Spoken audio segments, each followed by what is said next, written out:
আলাইকুম নমস্কাৰ আকৌ এবাৰ আপোনালোকক মোৰ ব্লগলৈ স্বাগতম জনাইছোঁ।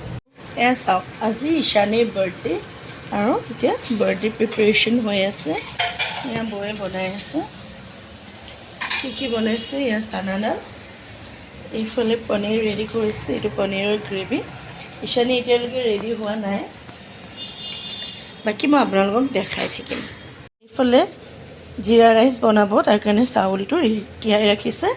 এইফালে চিকেন বাটাৰ মছলা, মানে ড্ৰাই হ'ব, সেইটো মেৰিনেট কৰি ৰাখি দিছে। এইফালে ইয়াত পানীটো পাতি দিছে জিৰা ৰাইচৰ কাৰণে। আৰু এতিয়া মই আপোনালোকক দেখাম পিনুৱে ইয়াতে এয়াৰ ফ্ৰায়াৰটোত বনাব। আৰু ইয়াত তেওঁ হোম মেড ঘি বনাইছিলে, সেই হোম মেড ঘিটোৰেই এয়াৰ ফ্ৰায়াৰ চিকেনটো বনাব। এয়া চিকেনখিনি ইয়াত মেৰিনেট কৰি থৈছিলে যে দেখাইছিলোঁ, সেই চিকেনখিনি ইয়াত ৰেডি কৰি দিছে। দেখিছেনে? ইয়াত একদম তেলটো কম লাগে, জাষ্ট এবাৰ ব্ৰাছিং কৰি দিয়ে অইল দি। ব্ৰাছিং কৰাৰ পিছত ওপৰত চিকেনটো দি আকৌ চিকেনখিনিৰ ওপৰত এবাৰ ব্ৰাছিং কৰি দিছে। তাৰপিছত এতিয়া এইটো আমাৰ এয়া চাওক, এইটো এয়াৰ ফ্ৰায়াৰটো হেৰি কৰা হৈছে। কি ধুনীয়া লাগে বস্তুটো, দেখাটো খুব ধুনীয়া লাগে।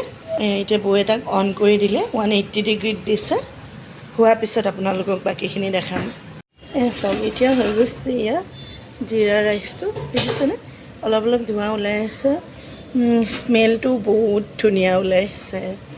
আৰু এইফালে এইটো চানাডালটো মই দেখাইছিলোঁ আপোনালোকক, সেইটো হৈ গৈছে। প্লাছ এতিয়া চিকেনটো হৈ গৈছে, মই আপোনালোকক দেখাই আছোঁ। এয়া চাওক, এতিয়া এইখিনি চিকেন হৈ গ'ল ৰেডি, যিখিনি বনাই হ'ল মই দেখাইছিলোঁ সেইটো। আৰু এইখিনি ইয়াত হৈ আছে, জাষ্ট লাইটটো অফ হৈছে এয়াৰ ফ্ৰায়াৰটো। আৰু এইবিলাক অলপ অলপ নাস্তাবিলাকো ৰেডি কৰা হৈছে, ইয়াতো আছে। এতিয়া ওলোৱাম থাকিব ন।